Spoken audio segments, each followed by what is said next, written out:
नमस्कार, खबरों का पंचनामा देख रहे हैं आप। मैं हूं आपके साथ पूजा। हम लेकर आए हैं देश और दुनिया की 5 बड़ी खबरें, जिस पर चर्चा के लिए मेरे साथ स्टूडियो में मौजूद हैं कैपिटल टीवी के editor in chief doctor Manish Kumar. Doctor साहब, बहुत बहुत स्वागत है आपका। धन्यवाद। सबसे पहले नजर हेडलाइंस पर। आज नहीं हो सका दिल्ली मेयर का चुनाव, नियमों पर पेश शपथ पर बवाल, पार्षदों के बीच हाथापाई, धक्का मुक्की, कुर्सी उठाकर मारपीट, जबरदस्त हंगामे के बीच बिना मेयर चुने सदन स्थगित। दिल्ली के तिहाड़, मंडोली और रोहिणी जेल में ताबड़तोड़ छापेमारी, अमित शाह का बड़ा एक्शन, कैदियों के पास से मिले मोबाइल फोन, चाकू, 5 अधिकारी सस्पेंड। पश्चिम बंगाल में अब प्रधानमंत्री आवास योजना में घोटाला, एक्शन में पीएम मोदी, अमित शाह, जांच के लिए मालदा पहुंची केंद्रीय जांच टीम।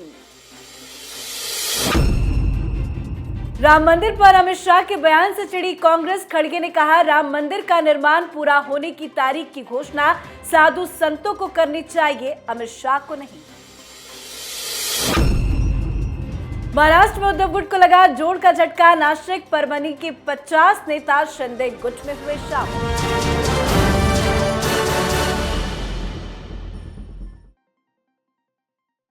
खबरों की शुरुआत आज की बड़ी खबर के साथ। आज दिल्ली मेयर चुनाव होना था, पर इतिहास में पहली बार ऐसा हुआ कि हंगामे की वजह से चुनाव को टाला गया। चुनाव बड़ा रोचक भी था, क्योंकि आम आदमी पार्टी के पास एमसीडी के सदन में बहुमत है और ये जानते हुए भी बीजेपी ने अपना मेयर उम्मीदवार उतारा।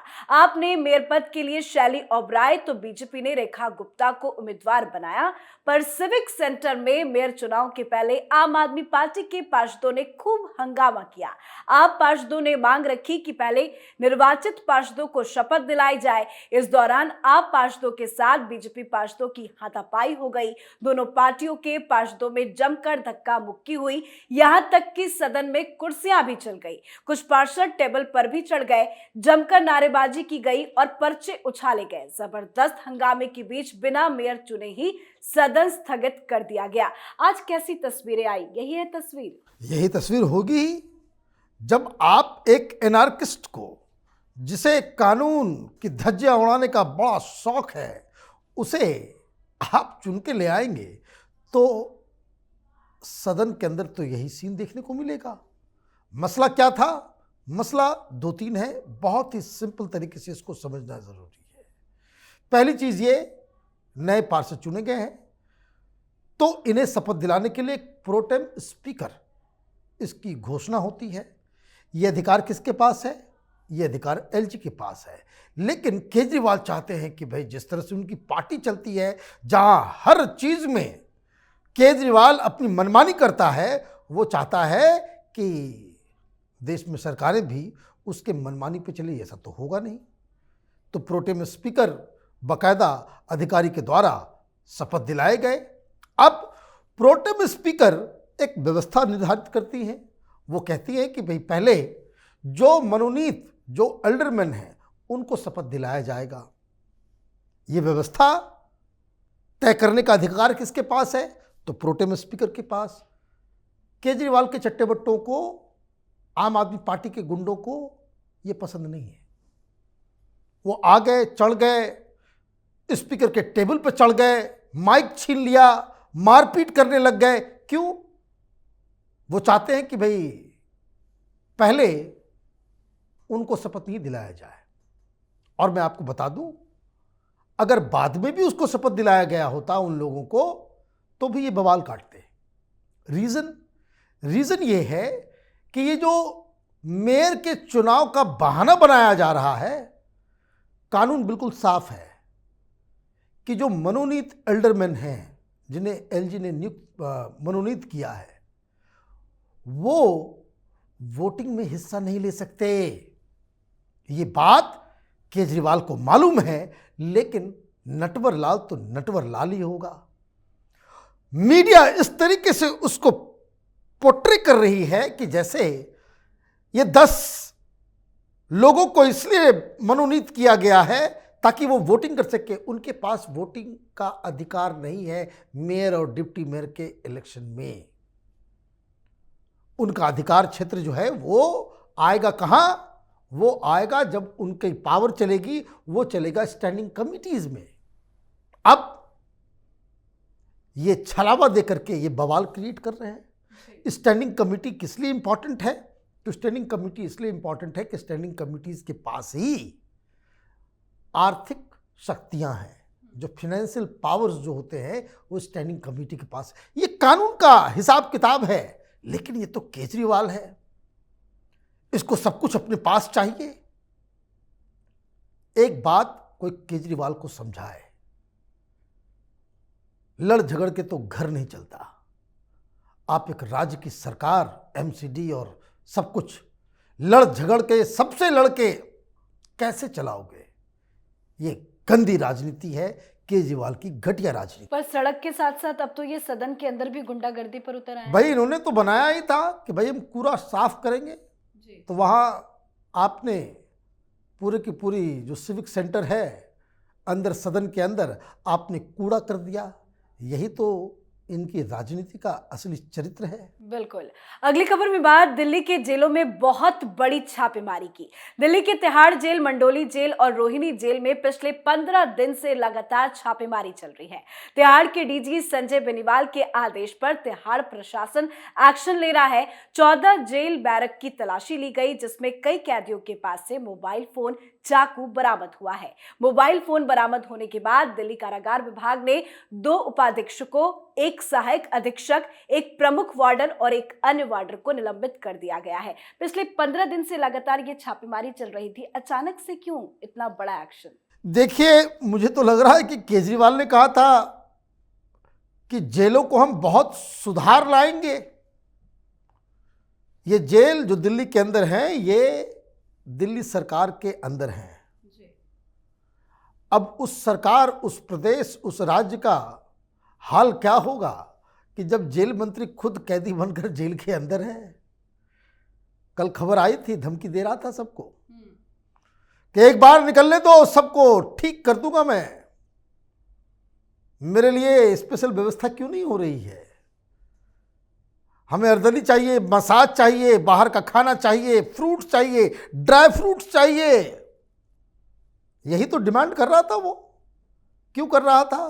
क्योंकि भ्रष्टाचार का अड्डा इन लोगों ने बना दिया तिहाड़ जेल के अंदर, जिससे माने एक ऐसा जेल था जो हिंदुस्तान के तमाम जो अपराधी डरते थे कि भाई हर जेल चले जाएं, तिहाड़ नहीं जाएंगे।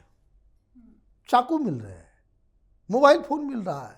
क्यों छापेमारी की जरूरत पड़ी? वो इसलिए पड़ी क्योंकि केजरीवाल जेल के अंदर बैठे अपराधियों के साथ डीलिंग कर रहे हैं। इनके लोग, सुकेश चंद्रशेखर ने क्या कहा कि अच्छी सुविधाएं देने के लिए 10 लाख रुपया हर महीने ये केजरीवाल के चट्टे बट्टे लेते थे, जेलर देता था। तो ये तो भ्रष्टाचार का अड्डा बन गया दिल्ली अब। तो ये छापेमारी होनी चाहिए और जो भ्रष्ट नेता और भ्रष्ट अधिकारी इसमें शामिल हैं उनको दंडित भी करना चाहिए। ये जेल है, केजरीवाल का कोई रिसॉर्ट नहीं है जी। अब बात पश्चिम बंगाल की, जो भ्रष्टाचार का अड्डा बन चुका है। पश्चिम बंगाल में अब प्रधानमंत्री आवास योजना में बड़ा घोटाला हुआ है।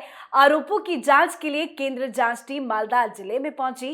केंद्रीय टीम ने मालदा जिले के विभिन्न गांवों का दौरा किया, लोगों से बातचीत की गई, पर जांच शुरू होते ही टीएमसी में खलबली मच गई। टीएमसी का कहना है कि जांच टीम की अधिकारियों का ये दौरा राज्य की छवि खराब करने का प्रयास है। तो वहीं बीजेपी का कहना है कि अगर तृणमूल कांग्रेस पीएम आवास घोटाले में शामिल नहीं है तो वो इतनी भयभीत क्यों है? एक घोटाला हुआ है, इसलिए केंद्र ने राज्य में टीमें भेजी है। क्या है आखिर ये पीएम आवास योजना घोटाला? देखिए, केंद्रीय टीम पहुंची और वो मालदा के कलियाचक ब्लॉक 1 वहां कुछ गांव में गई। मालूम चला वहां कि जिनके 4 मंजिले मकान हैं उनको भी पीएम आवास योजना के तहत पैसे दिए गए। कौन है ये लोग? तो तृणमूल के लोग हैं।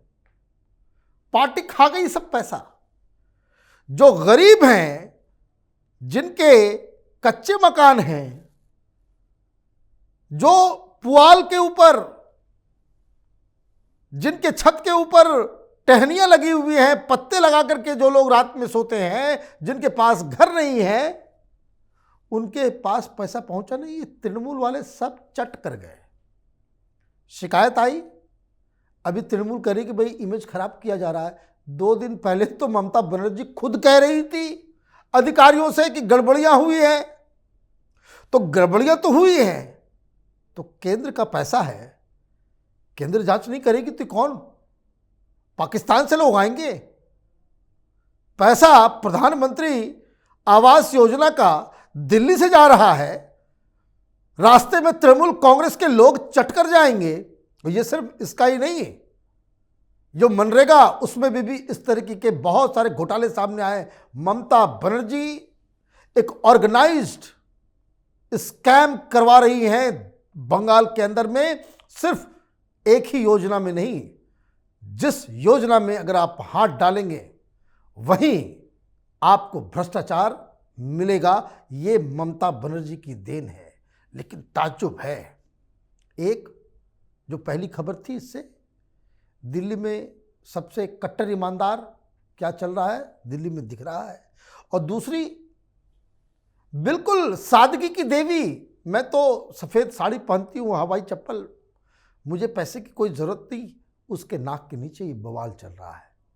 तो ये देखिए कि देश कहाँ जा रहा है। अगर घोटाला नहीं किया तो डर क्यों रहे हैं? भाई डरने की बात ही, मैं तो कहा ना कि ये केंद्र से इतना खौफ कि भाई आप कोई पिन पॉइंट करे वो बातें जो ऑलरेडी ममता बनर्जी अपने अधिकारियों को 2 दिन पहले कह रही थी कि सबके खिलाफ कार्रवाई की जाएगी।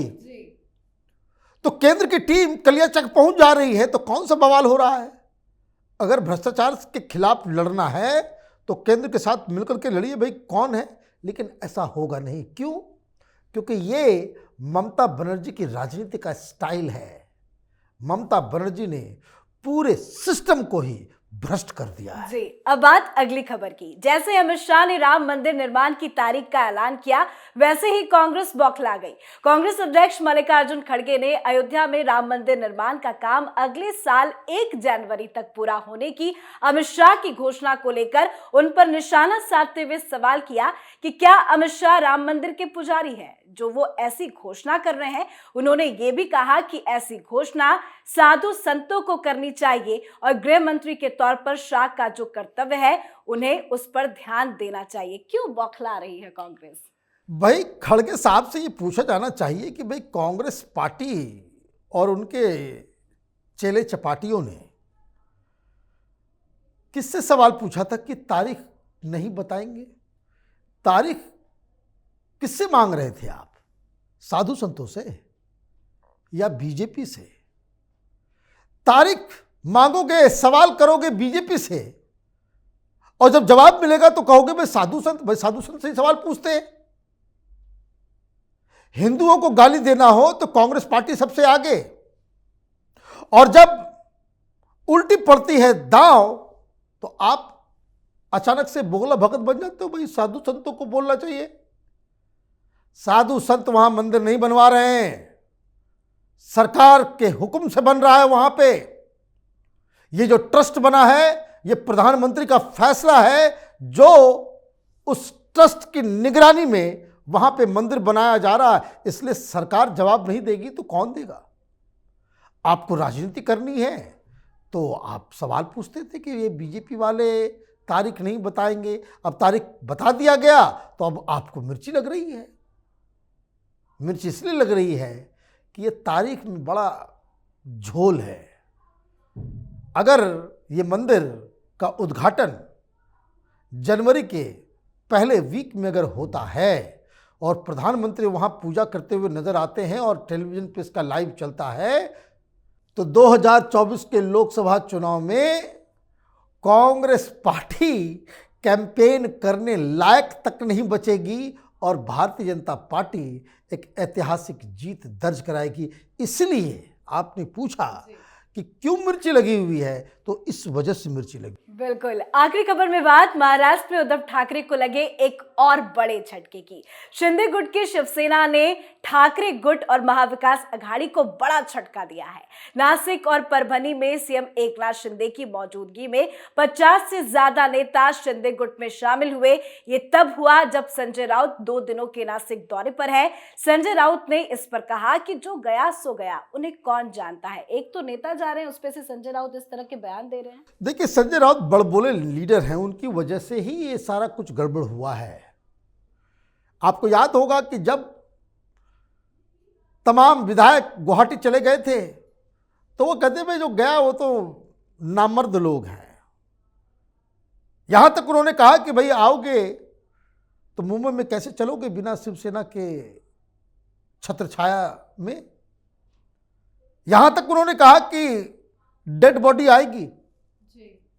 हाँ, निकल गई हेकड़ी, सारी हेकड़ी निकल गई। जेल भी हो आए लेकिन फिर भी हेकड़ी नहीं गई। राजनीति में जब आदमी क्राइसिस में हो तो इंट्रोस्पेक्शन बहुत जरूरी है। वो नेता, वो पार्टी और खास करके उद्धव ठाकरे से जो गलतियां हुई हैं उसको जब तक वो स्वीकार नहीं करेंगे तब तक कोई इंप्रूवमेंट नहीं होगा। कार्यकर्ता किसी नेता या पार्टी के गुलाम नहीं होते। आप उनको जब तक रिस्पेक्ट नहीं देंगे, और इसी वजह से लोग एकनाथ शिंदे के पास ज़्यादा आ रहे हैं और उद्धव ठाकरे को छोड़ रहे हैं। ये सारी चीज़ें ऐसे वक्त पे हो रही है जब कुछ दिनों में बॉम्बे म्युनिसिपल कॉरपोरेशन का चुनाव की घोषणा होगी, और ऐसे में अगर बीएमसी में उद्धव ठाकरे का यही हाल रहा तो यकीन मानिए उद्धव ठाकरे की जो शिवसेना की गुट है उसका भविष्य बिल्कुल अंधकार की ओर अग्रसर नजर आ रहा है। बहुत बहुत धन्यवाद समझाने के लिए। धन्यवाद। खबरों का पंचनामा में आज के लिए फिलहाल इतना ही। देश विदेश की बाकी खबरों और उनकी सटीक एनालिसिस के लिए देखते रहिए कैपिटल टीवी। हमें लाइक कीजिए, शेयर कीजिए और कैपिटल टीवी को सब्सक्राइब कीजिए। नमस्कार।